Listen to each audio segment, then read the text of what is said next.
আমার কতটুকু হবে গো? 1 কেজি তো হবেই। এটাকে আলাদা সব রেখেছি। একটা গাছের থেকে, আর এই খালি একটা গাছের থেকে এটা আলাদা রেখেছি। সবার প্রশ্ন হচ্ছে এটা কিন্তু ব্ল্যাক গাছের, এটা গুল জাতটা, আর এগুলো হাইব্রিড। হাইব্রিড। এখন আর এটা হাইব্রিড রইল না, এটা আমাদের ঘরে হয়েছে, এটা লোকেলই হয়ে গেছে। হ্যাঁ, তাই না বলো বন্ধুরা? দেখেই ভালো লাগছে দেখুন।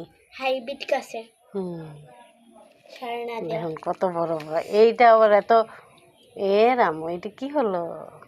এটা পুকে খেয়ে ফেলেছে। গড়া যেন এখন অনেক লাগবে, এরকম অনেক লাগবে, অনেক করা আসছে।